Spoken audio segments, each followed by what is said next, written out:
All right, so this one, I'm starting over because it was glitching on me, but this is our 6.5.9 Applied Lab Customize a New Slide Master Layout.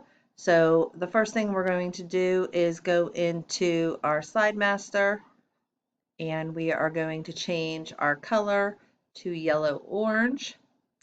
And then we are going to insert a new custom layout as part of the current slide master. So we're going to come in here and we're going to click to insert, all right, and it put us one right here. We're going to rename it and it's going to be title and picture. Click rename, and then we are going to insert a placeholder, and that's going to be our picture placeholder of any size just below the title. So we're going to put that there. And then in the slide master, not the new layout, we're going to center the text in the title placeholder. So we're going to click here and we're going to center that.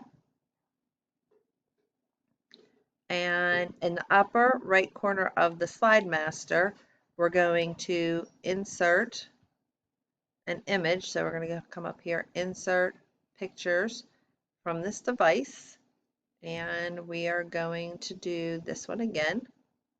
And we're going to move it to the upper right hand corner. We're going to check our answers and we have 6 of 9 of them complete. Good. So let's come back over to this side here. And it says now exit the slide master. So I need to go back to my slide master tab, click close view.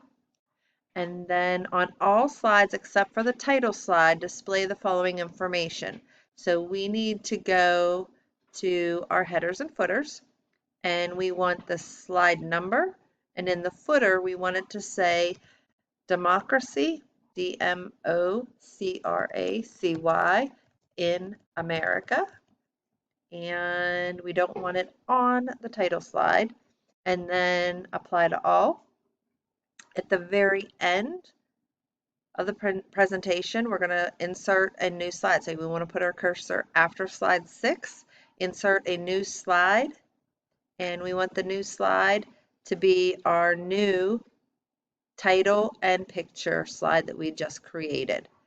Check your answers. You should have 9 out of 9 like I do, and that's it.